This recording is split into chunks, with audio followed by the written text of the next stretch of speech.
Welcome back to my channel. Hey girls, hey. Hey boys, hey. It's here. It's Mama Beauties. I am loving this live thing. I can't help myself. I'm so sorry. I don't have to wait 4 hours for a video to upload. It's uploaded right away. And so I am probably not going to upload many more videos, because it's so easy to do a live and not have to store it in storage on my phone. And I am just loving being able to talk to you guys and communicate with you guys. And so I am just going to wait a little bit for some people to hop on, because I have broke down the interview into 4 parts. So it might even have to end up being 5, because this is a very long interview and we don't want to miss anything. And I have some updates from you guys that I checked around YouTube. I did some digging. And supposedly the Daniel comment in the last interview was supposed to be Danielle, because NK has this friend that's named Danielle, and evidently Daniel is Danielle. Do I 100% believe that? I'm not sure. So that's still, the jury's still out on that. So yes, thank you. Thank you, Remy. So I am not sure if I believe that Daniel is Danielle, but another YouTuber is saying that.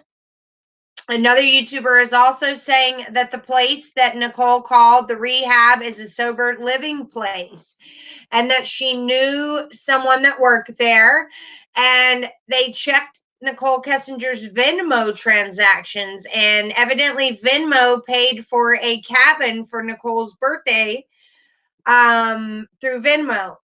So this sober living place paid for Nichol Kessinger's cabin for her birthday. So that is what the other YouTuber dug up. I just wanted to let you guys know that I'm not sure that there's not a Daniel. She did say Daniel in her last interview was there on Friday. It could be Danielle. It could be a typo. Who knows? But I just wanted to give you guys that information to let you know. And now we are going to go over this third interview. Now, when you look it up on YouTube, it's going to say Nichol Kessinger's second interview, because a lot of people didn't know back then when these interviews were being uploaded about the interview in the park, because it was just audio. It was recorded on one of those little recorders or whatever, or maybe a phone, who knows. And so this is the one where we actually see Nichol sitting there. And so this is how it all goes down.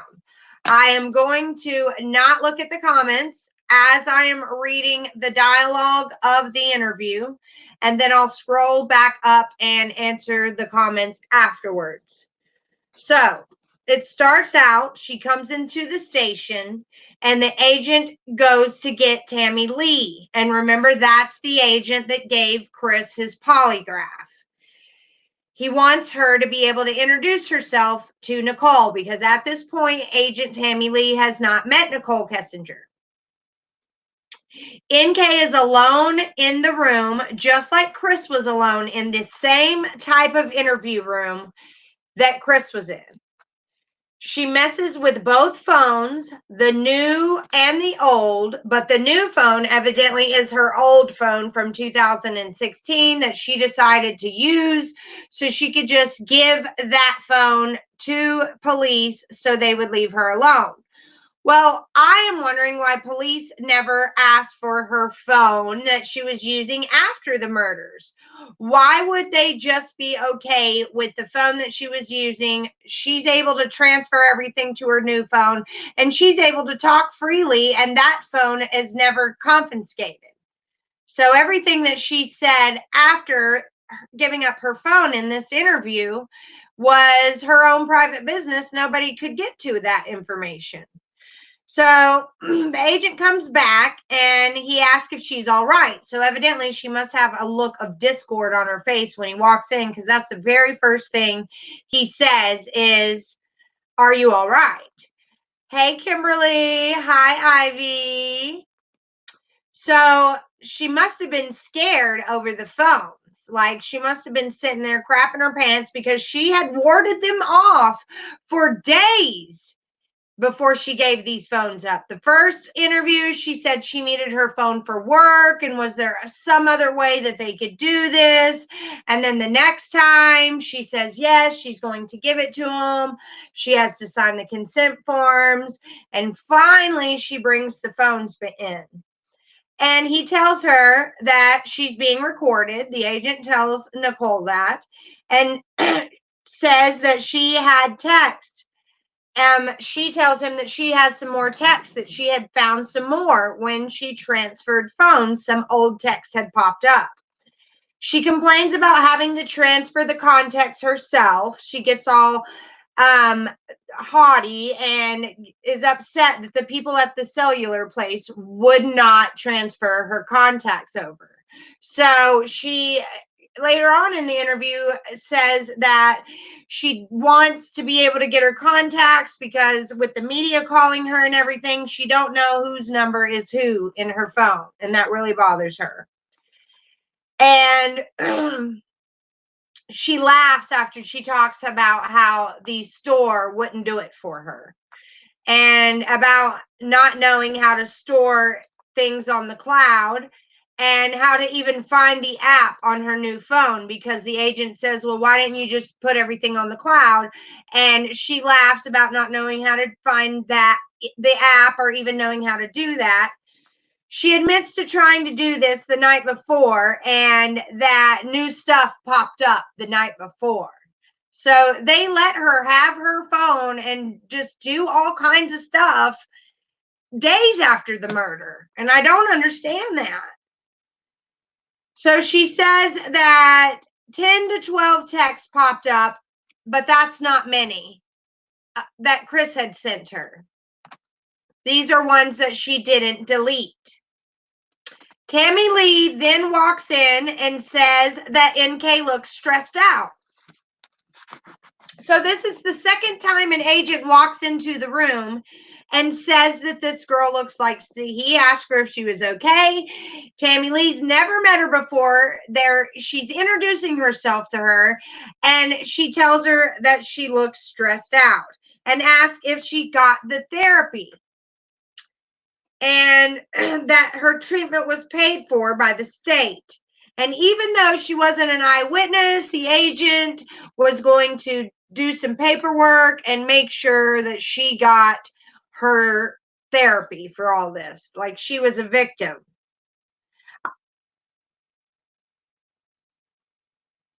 Yes, exactly. Thank you, Ivy.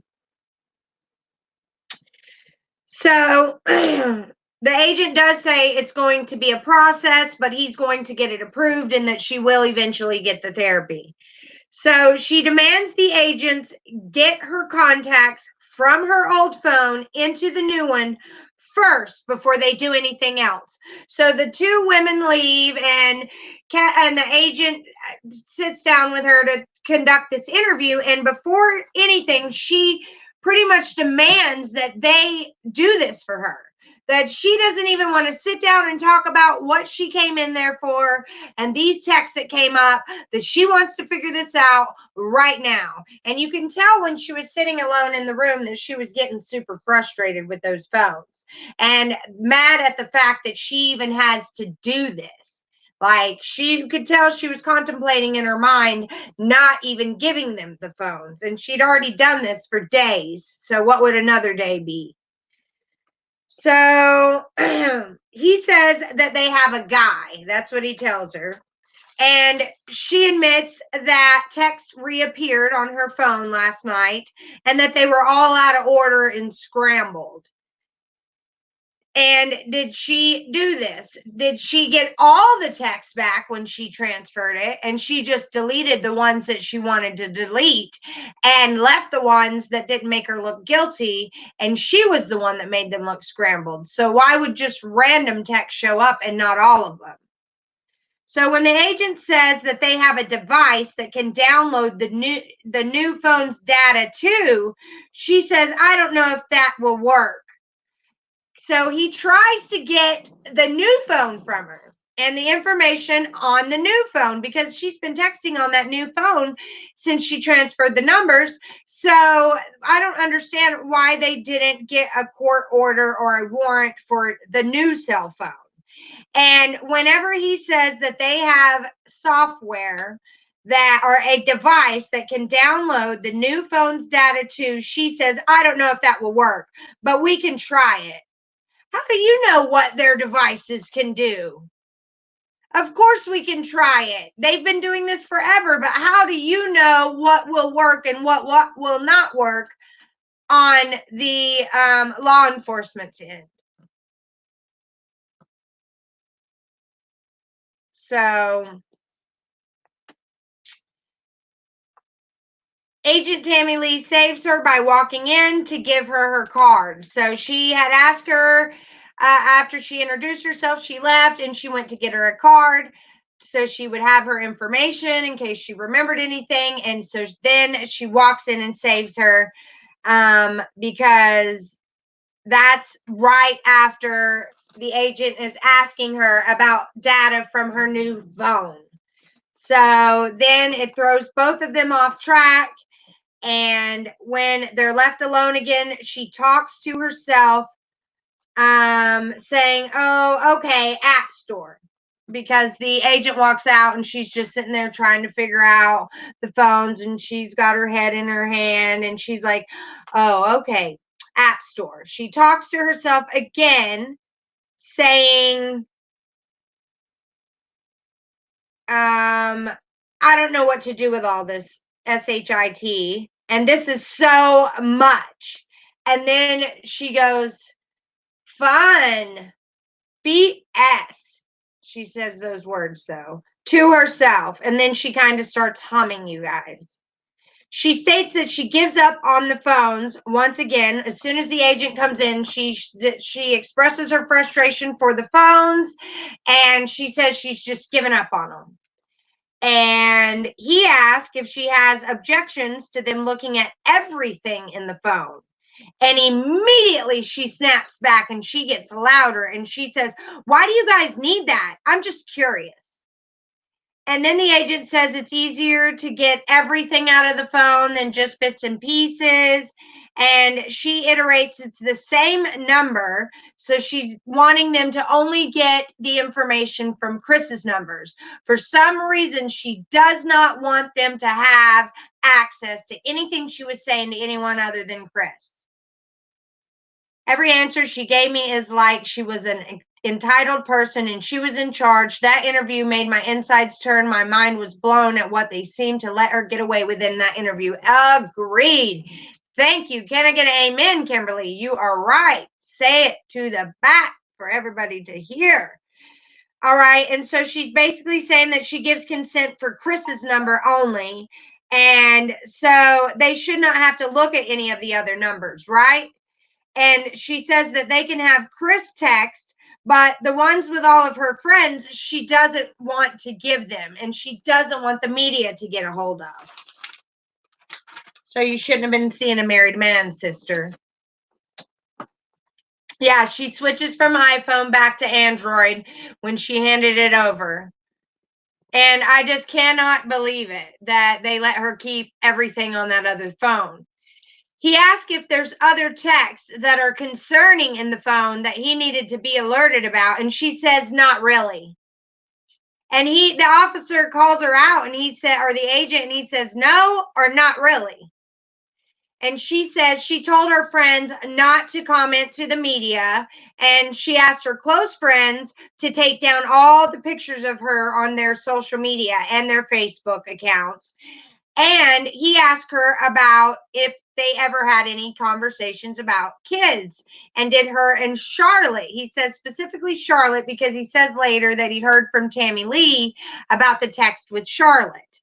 And that is supposedly NK's best friend.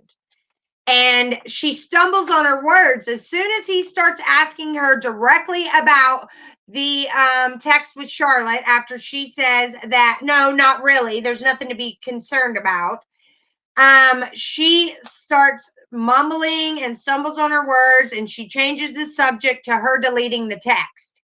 So she wanted to talk about something else, but the agent says the text to Charlotte regarding the children, like, did you ever let her know that you had a dislike or like for children?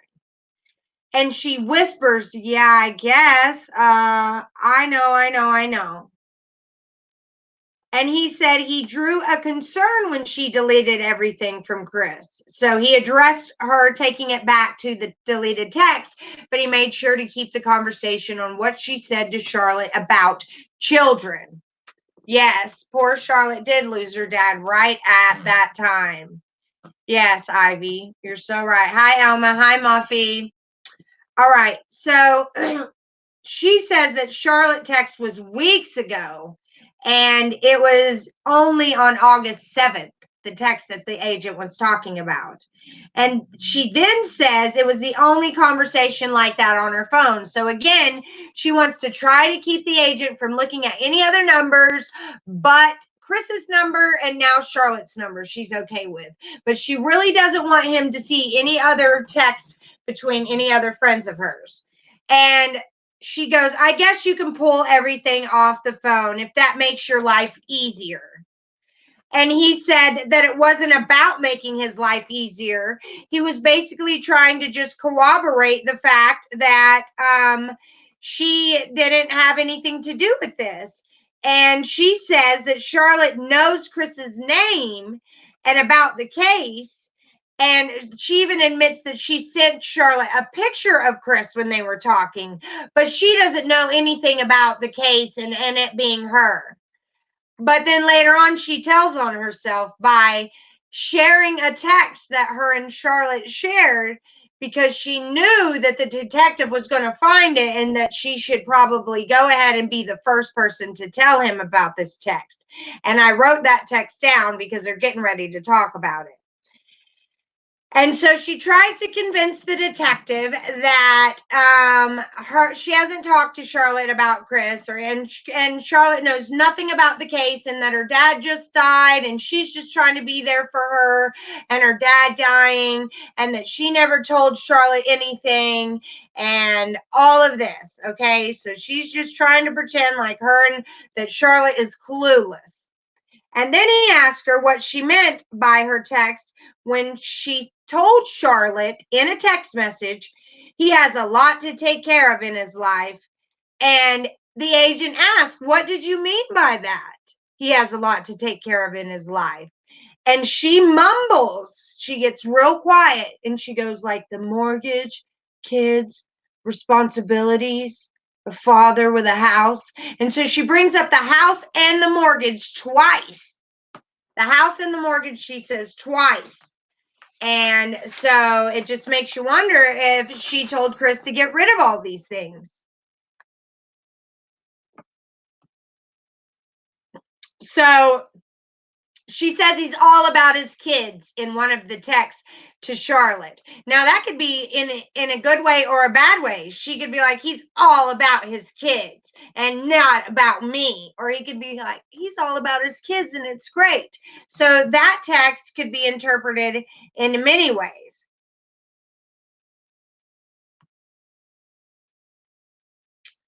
And let's see. She tells detectives that she was only positive about talking about to Charlotte, that she only had positive things because she wanted to make sure that that text, he's all about his kids, didn't came across as bad or negative. So right after that, she makes sure that she says, oh, all the things I was saying was positive because there's no tone in text and you can take a text either way. And she didn't know what the agent was accusing her of in that moment. Yep, you're absolutely right, Alma. You are absolutely right. It was so selfish the way she spoke, calling Charlotte that girl. I know. Yes, it must be exhausting to be her friend. I agree. Okay, so then he says she texts Charlotte. Chris has 2 kids and she doesn't like it because the agent goes, so you text her that he has 2 kids and that you don't like it because you want the experience with someone else. And he basically says you don't like that he has kids because you want that experience with someone else. And she says that she was not sure if she wanted to be with Chris since he already had all that. So all of this is telltale that Nichol was telling him to get rid of all these things that she did not like. And even the agent bust her out and she's still backpedaling, trying to act like that she was saying all of this in a positive way. Oh, that she loved the kids. She is stuck on herself. So, NK admits that she wanted her own kids and marriage and all that stuff, but never conveyed to Chris. Now, we all know that's a bunch of horse crap. That's a lie. So if she's lying right there, she's lying about everything else.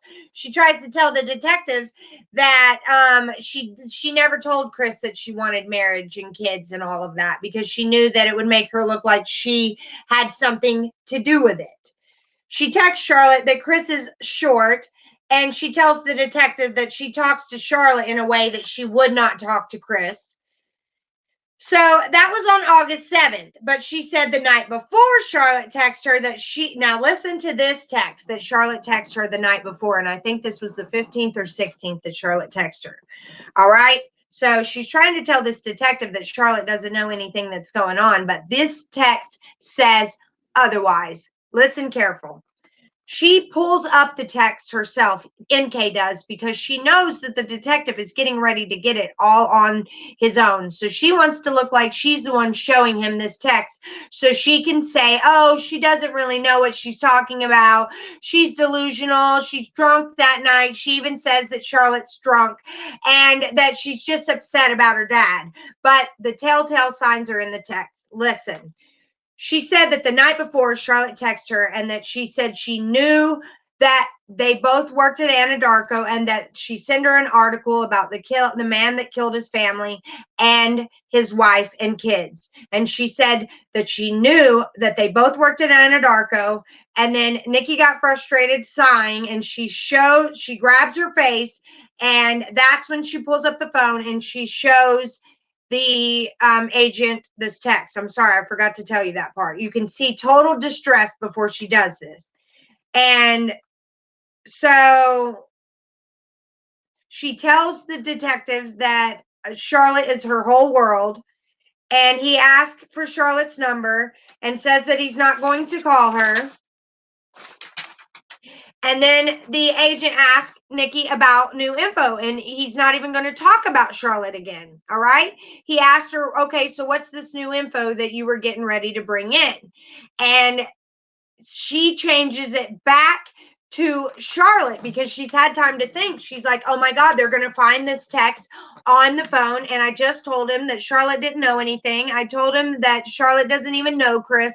And so I better pull this text up and show it to him. And she does. And she remembers and takes it back to the Charlotte text. And it's Charlotte texting her, describing the case. And Charlotte is saying, F the media. I want my best friend here. Here, meaning not in jail. And she says that she knows this guy murdered his wife and kids. And she knows that they both work at Anadarko. And she says she knows that this guy was a dog. And she says that she knows that NK has a good heart. And she says she knows that that guy needs to go to jail and that he will. And she says, and I know you don't want publicity either. Neither would I. And she says, and I know that as a witness, if you say anything, it can cause a mistrial. And she says, and I know you don't want that neither do I. And NK is quick to cover her butt and tell the agent that she never spoke to this girl about a trial. She's like, I don't know what she's talking about a trial. I never spoke to her about a trial. But that text right there shows that she was talking with Charlotte all about Chris. She just didn't want the detectives to know that. And so had they got her new phone that she transferred everything in, you would have known everything that she was talking to Charlotte about after she found out Chris killed his family. But no, they just took the old phone and was happy with that. But literally, does that text sound like somebody that doesn't know anything about the case? Or doesn't know that NK had anything to do with it? I mean, let me read it one more time. She says, F the media, I want my best friend here. She says, I know this guy murdered his wife and kids. And I know that you both worked at Anadarko. And I know he was a dog. And I know you have a good heart. And I know that guy needs to go to jail. And he will. And I know you don't want publicity. Neither would I.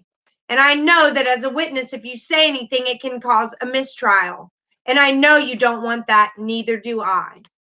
And then as soon as she gets done reading that text, she goes, I don't know what she's talking about, a mistrial. And then she interrupts the agent before he can even get one word out. She bombards him with all of that. And then the agent doesn't even get to talk. And she goes back to the Charlotte text again, saying that Charlotte also said, I don't even care if you flirted with him or more. I know you had nothing to do with it. I don't care if you are, she says, I don't care if there's an active investigation going on. I'm not going to ask a single question. So the text continued to her saying that as well. So NK texts back, please stop talking about that. Then she asked if NK was on house arrest. Charlotte texts back when she said, please stop talking about that. And she texts back, was she on house arrest? So she texts her that she did not want to talk about that case at all, and you need to respect that. So then she asks if she's not under investigation by the police, why can't she attend her father's wake? Because Charlotte's father did pass away during all of this. God rest his soul. Yes, exactly. To prove it is a whole nother story, Felicity. Exactly, Kimberly. I know they should have took that other phone. So, and then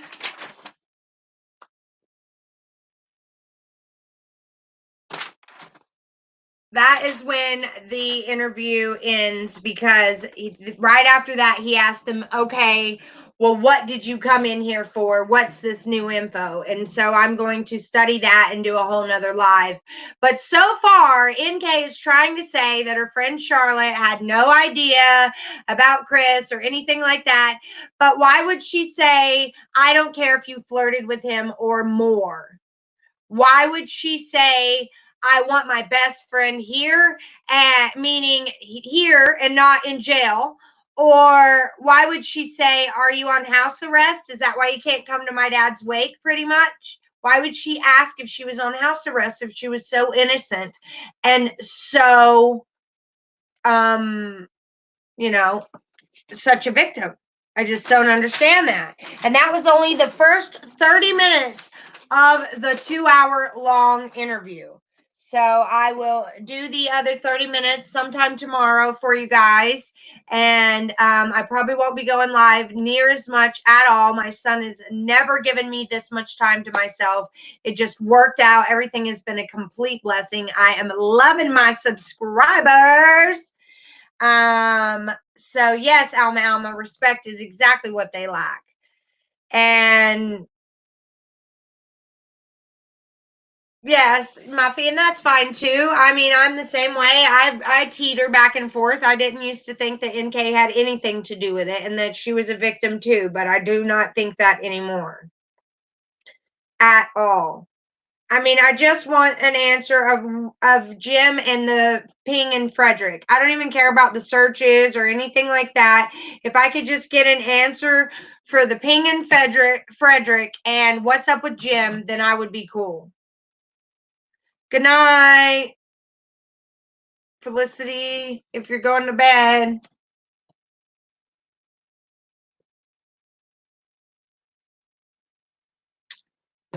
If I could just find out why her phone pinged at 6 something in Frederick, Colorado that morning when it never had before, and why she did not want Jim involved. That could be possible, Ivy.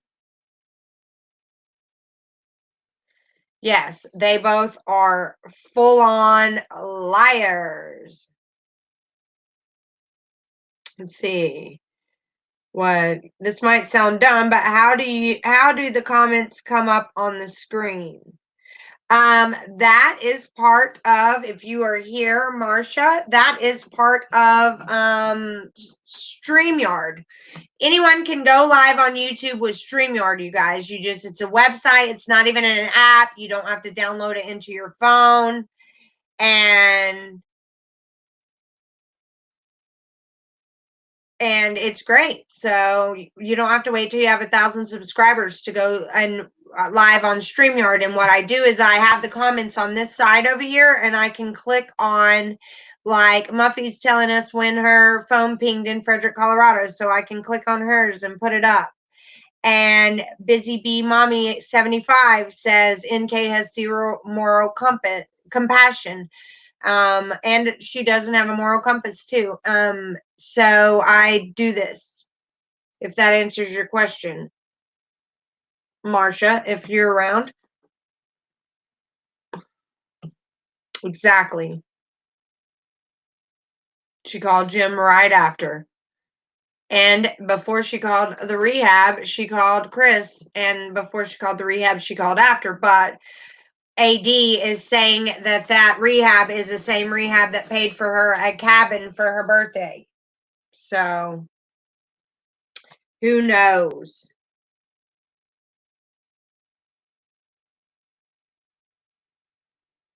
Thank you for everyone that is being so kind and telling me I'm pretty and stuff. That is so appreciative. I am appreciative, I mean.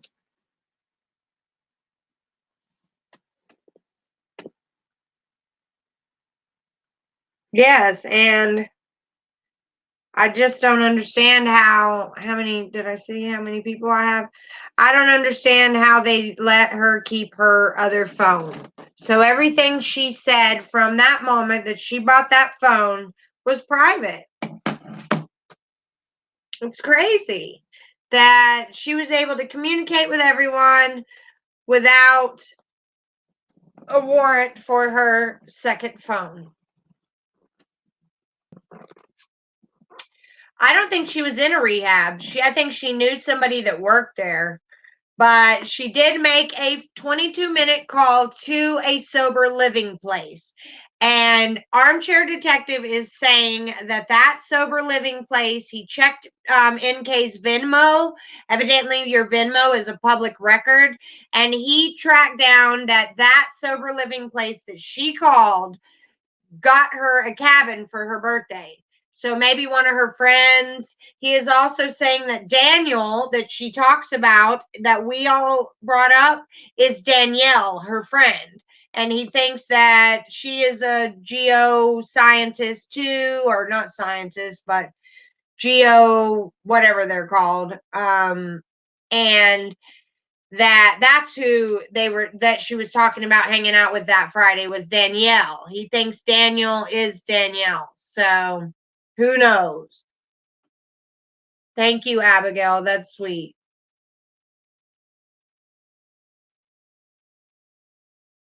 Thank you guys. Yes, hit the like button. So it is a mystery. It's all a mystery. We've got people saying that there was a red car there.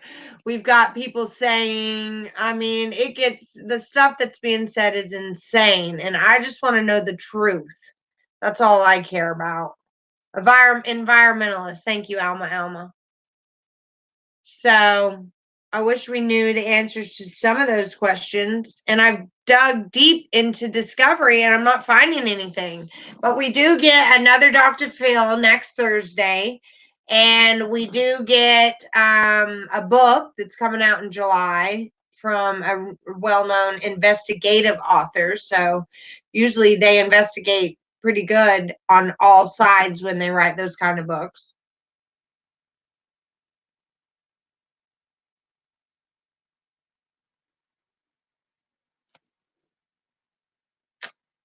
That is a great point, Felicity. Yes, that could be it too. I love it. I've always thought something happened in the basement, and I always thought it was creepy when he talked about luring somebody and waiting around the corner. He did say that. He used those words. You're right, Felicity. We will never get the truth from any of them, except maybe Sandy.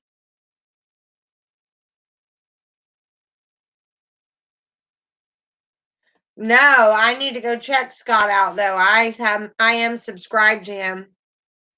So that will be good. I bet you it'll probably come out on the Dr. Oz. A new story coming out in a week or so on the Watts case. I bet you it's the Dr. Oz episode that Sherilyn Cadle. Yeah, that could be true because had been an explosion before with the oil batteries.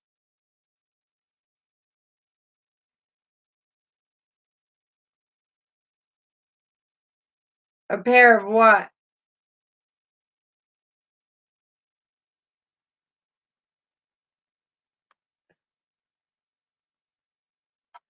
Oh, well, next Thursday, Dr.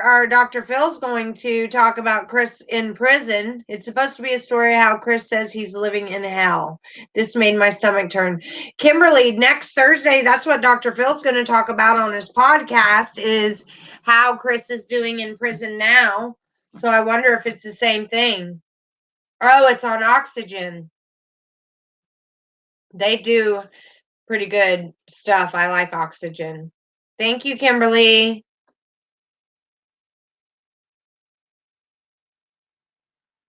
Gotcha, Ivy. Thank you. Thank you, Kimberly. Alma, she's saying that there was a pair of jeans found in the home that were not Shanann's size. And it's okay if he's living in hell. I agree with you, sister. I agree. 1000%. Yes, they are living in hell.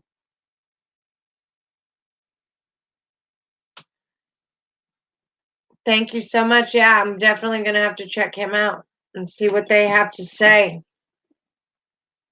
Yes, I did go check out the armchair, Paula, and he's saying that Daniel is Danielle and that the sober living place or the rehab that she called was the sober living place that paid for her cabin. And is that pretty much the gist of it, Paula? I think that's all I gathered.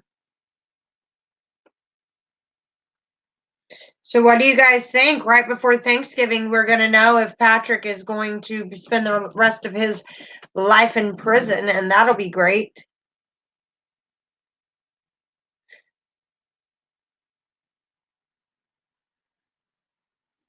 Exactly, Felicitas. And I hope he's miserable in prison for the rest of his life. I don't want him to be happy. Do not want him to be happy.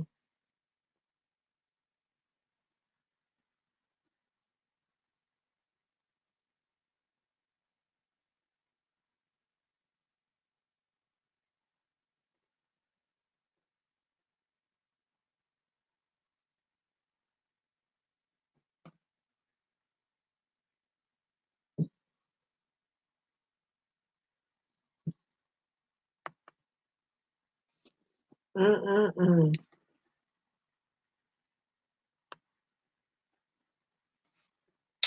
We will have the Dr. Oz episode next Tuesday, and then we will have, I'm going to finish up NK's second interview first of all. And then on Tuesday, we'll have the Dr. Oz episode with Sherilyn Cadle on it. Evidently, she's free and clear after that. And then on Thursday, Dr. Phil will be doing his final podcast. And usually he saves the best for last. And then we can go on to NK's next interview. Yeah, I was just looking to see if there was anything about Patrick.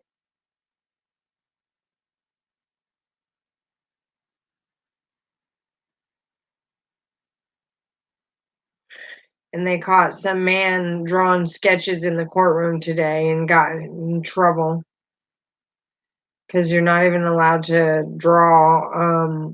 They don't even have a sketch artist for him. Yeah, he pled not guilty.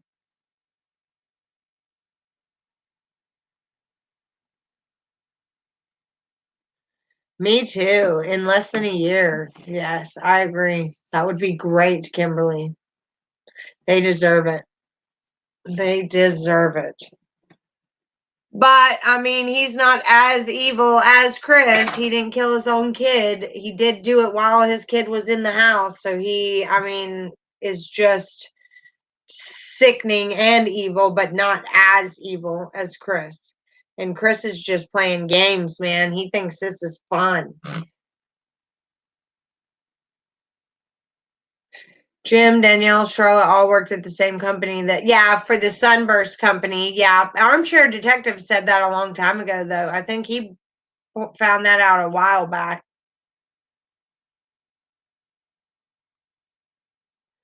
They were at NJ's the weekend of the murder. There was two things Armchair did. The one for 8 minutes told a lot.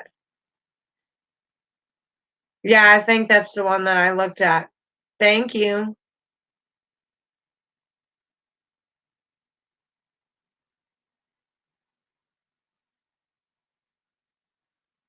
Yes, they are, Ivy.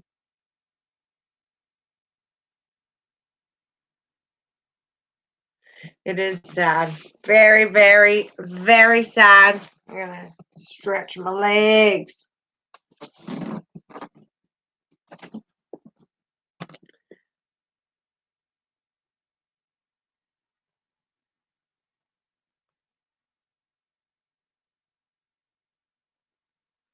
Well, that's nice. You're way ahead. You go do that. Have fun. It is 10 here, I believe. 10 p.m. 10 p.m.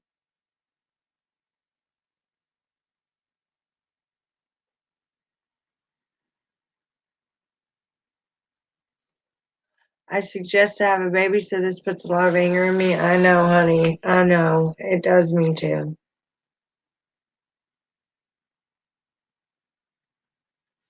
Yep, these men just are insane. And I thought that I had it bad. And you think that you had a rough life, and then you get things put in perspective when you hear about Kelsey's life and Shanann's life, and you're just like so grateful to be here because they didn't get the chance to do that because somebody that they loved with all their heart and soul snuffed them out. And that is just the foulest way to go.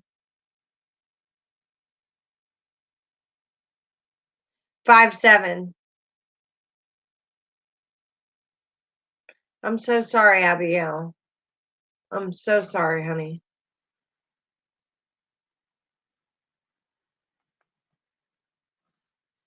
Oh,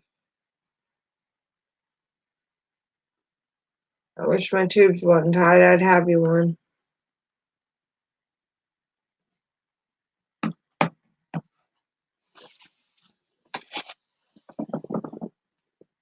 I'm so sorry.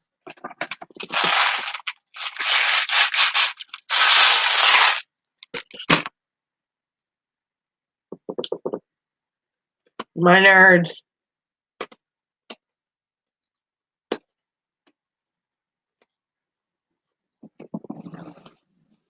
Well, hopefully we get some juicy news. If Scott says we are, we probably are.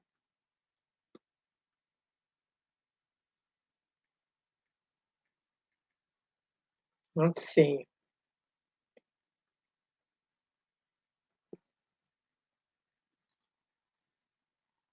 I hate that too. When I had an IUD, I was like that.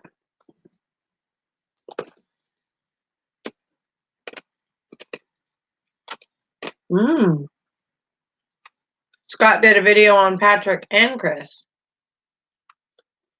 They're both back in the news. Yeah, that Hannah girl. Evidently, Dr. Phil is going to talk about his the Anna girl on the next episode. His one visitor that Chris has that goes and visits him all the time.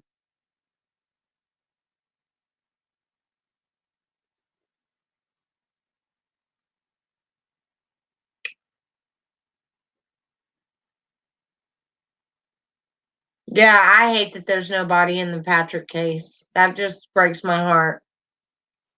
Jessica Scott Rice. Let me see if I have him here.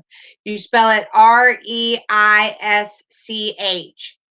He's a district attorney that has a YouTube channel, and he is good. He's covered the Watts case from the beginning. I've followed him from the beginning. And he covers the Frazee case.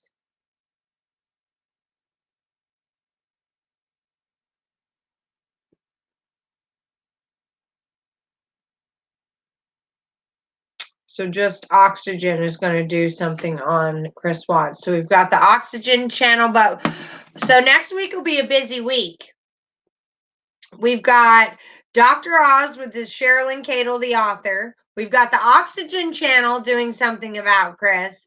And we've got the last and final podcast from Dr. Phil. So I've got to write all that down. Oh my goodness. So Tuesday is the Dr. Oz.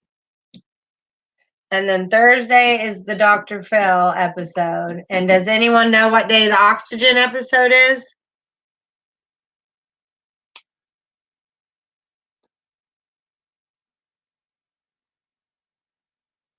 There is. So next week it'll be busy and popping. So we need to get through this NK interview this weekend, guys. So we will do that. That book was ridiculous. It's okay if he didn't mention what day. I'll keep my eyes peeled. I got Oxygen and the internet, so I'll find it. I think he will be shocked when everything comes out. It's probably going to be worse than we know. I feel for Shanann's family. Me too, because they get re-victimized every time. I got my son's little Freddie trying to pump up my back. 5 Nights at Freddy. And he's just making me wiggle around a lot. So I'm so glad I found a way to go live and I didn't have to wait. What's December 3rd, Alexandra?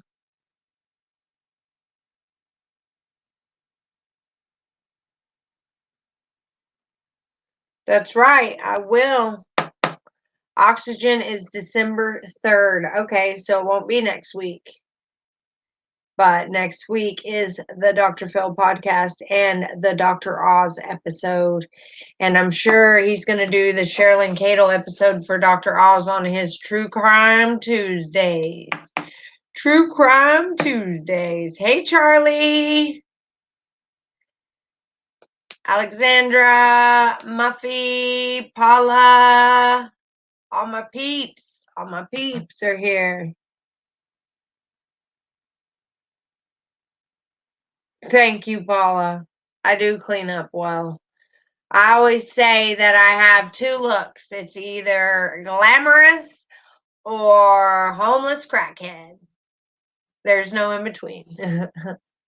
But I'm just cracking jokes. Nope, the Ruseks haven't said anything after Cato's book except in the comments of another YouTuber's channel that Sandy's writing a book. That's what they said. I don't have any empathy for Cindy either. She is a trash talker. And she should have never done that. Ever.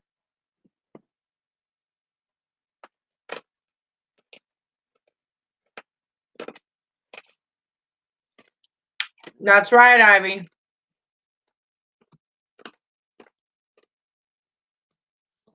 And Sherilyn is supposed to read her chapter on Nichol Kessinger in the Critical K Patreon group.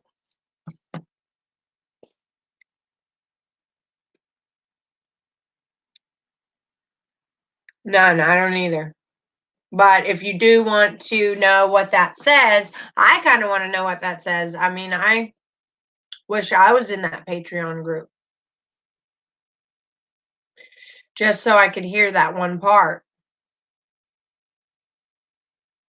Yes, Sandy's writing a book. That's what Frank said in the comments, and they swear it's Frank. It was in Armchair Detectives room, Armchair Detectives Live, and Frank evidently said in the comments that Sandy was writing a book.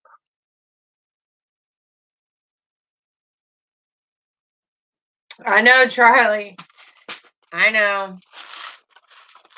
But Sherilyn Cato loves her. Sherilyn Cato just thinks that her supporters are great and that they show her a lot of love. And when she went to Armchair Detectives comments, people were like attacking her.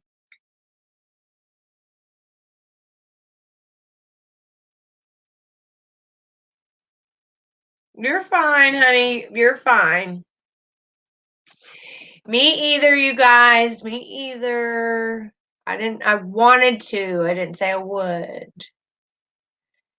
So I just want to, yeah, I think Ivy told me she was part of it. I think you told me that last time you are. So you can keep us updated on that and it'll spread fast. You know, people are going to go in there and it'll spread fast. I'll report on it when I hear it. But I want to know what went on in Nicole's apartment that was so dark and her dark friends. I want to know about that.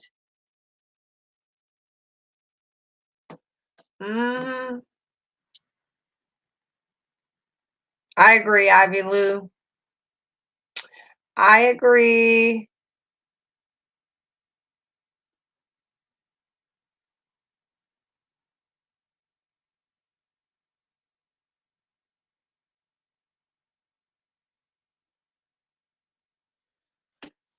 That Armchair Detective even said it, that his people were not being nice and that she wasn't there anymore. I was there.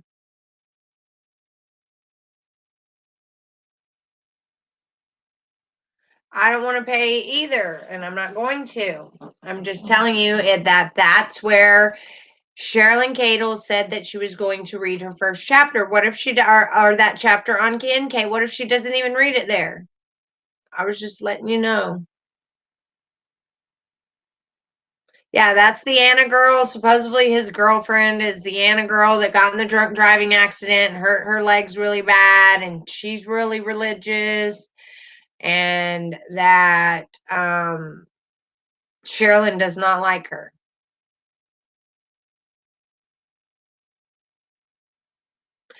She was Googling a lot more than that, Ivy Lou. Yeah, I don't like it when anyone badmouths Shanann Watts. That's not going to happen here on my channel ever.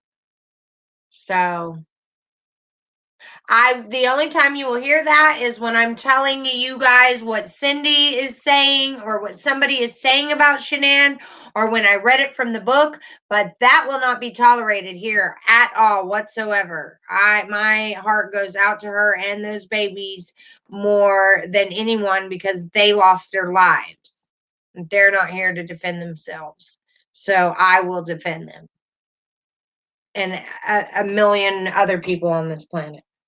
So people that are coming after them are outnumbered.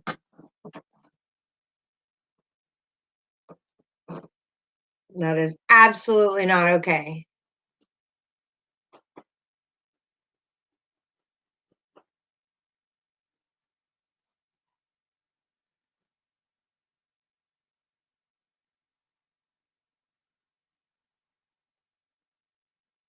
True, it could be just hype and way to get people to buy the book, way to get people to go to the Patreon. Because when she appeared on the channel the other night for this other YouTuber that had her on there, she gave her all of her super chat money. Anytime anyone donated the super chat, she got the money for it. And she was even saying if everybody gave $5, and they were even talking about how she lost a bunch of sales because people gave the book to other people and that the chapters got leaked and all of that. So she is all about getting some money.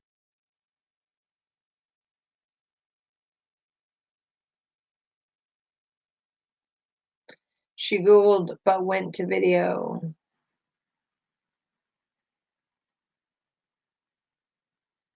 Let me just see.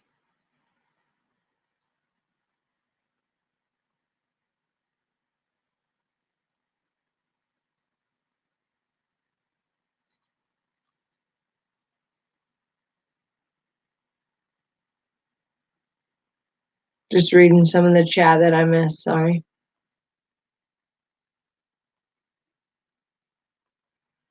This StreamYard is pretty cool.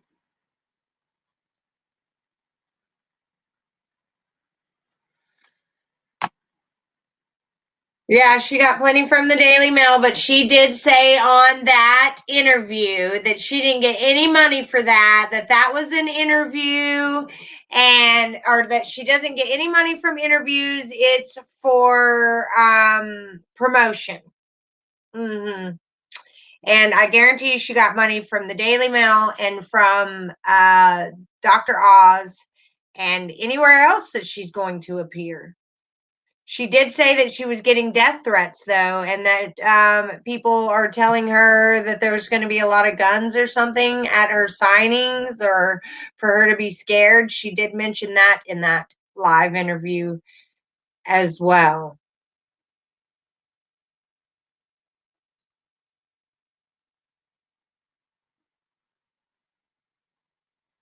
And the writer of the book is a little square, you guys. So dark things to her could be something that's not very dark to us. You know what I mean? Things that she is an old timer as far as old fashioned, very proper. She's not like, I don't know. Dark could not be that dark to Sherilyn Cato. We don't really know what dark means.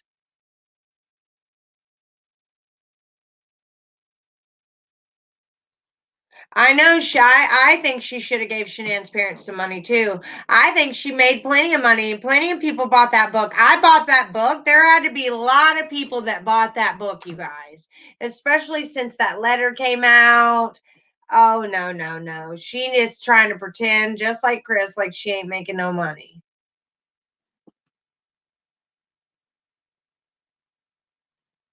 It is kind of funny. I saw the text where they talk about passing that around.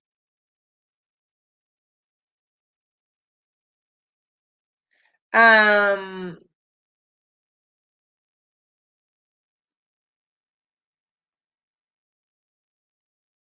there it is. I saw where she was laughing about wanting to get it out before the author had time to talk about it. I saw all those texts. So then she goes and says that she's not the one that passed it out, but she was. She should have half that money with Shanann's parents, Ivy Lou. You're right.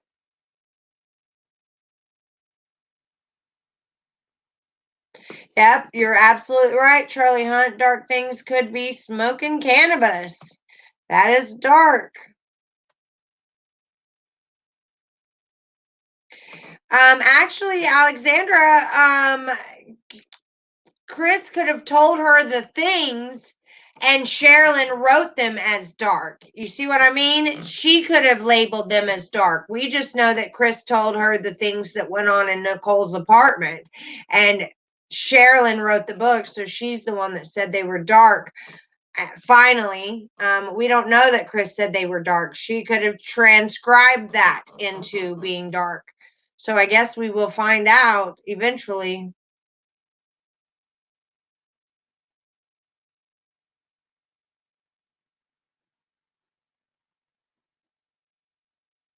It is very disgusting. Oh wow, she was in 80s chat, Charlie. You didn't know that? I told you people were being uh ugly. Oh yes, the author came in the chat. In his chat, people were very upset with her coming on. Apologies to you. So it is true that I told y'all I was there whenever she was in his chat.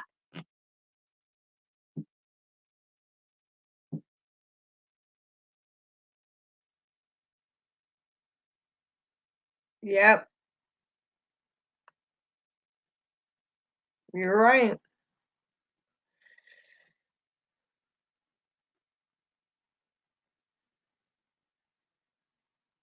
Yeah, that could be true too, Ivy.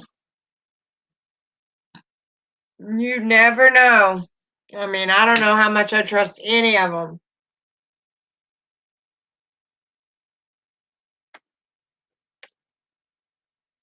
At this point, I don't trust any of them. Yeah, Chris is upset. She says Chris won't even talk to her, that she wasn't supposed to put all that other stuff in the book. The only stuff that was supposed to go in the book was his chapter on faith. And she got close to him, got him to talk to her, and he's mad and took her off his visitors list, even. So. But he signed a piece of paper saying that she could use any and all of his letters. So he's the moron that did that. And I'm glad because we can see how calculated and cold he is and that he's no victim at all.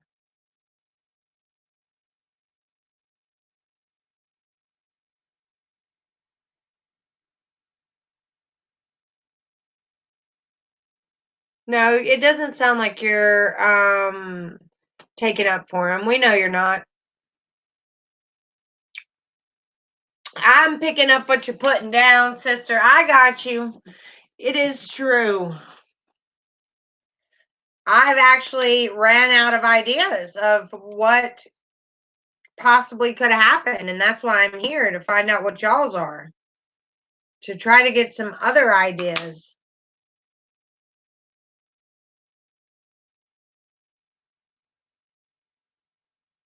So it does not sound like you're taking up for them. Thank you for my 53 watchers on live. Thank you so much for you guys taking the time out of your day to watch little old me. And I am appreciative. Has anyone actually seen Chris Watts' letters and their contents? What do you mean? I have the book right there, Felicity.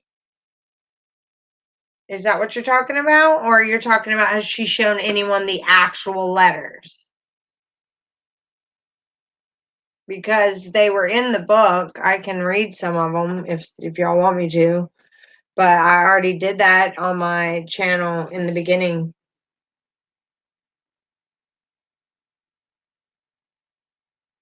But she put the letters all together in the book in one chapter. I am sorry. No, Felicity. How do I say your name? Let's see. Felicitas. Felicitas. Okay, so Felicitas, no one has ever seen the letters. She did say she was going to take it to book signings and show them to people when she was autographing her book, but she is scared because of death threats to even go to book signings. So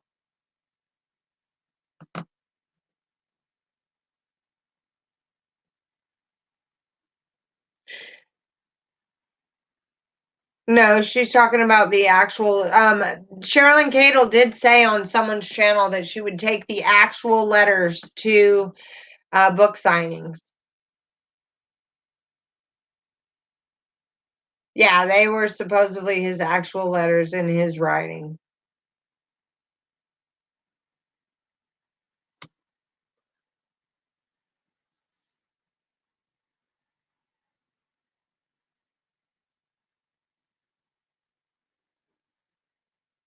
Yes, we did see the Daily Mail one. I actually printed that letter out. I had that letter printed. It's in the other room, I think. But yeah, I printed out the one from the Daily Mail, which was his confession.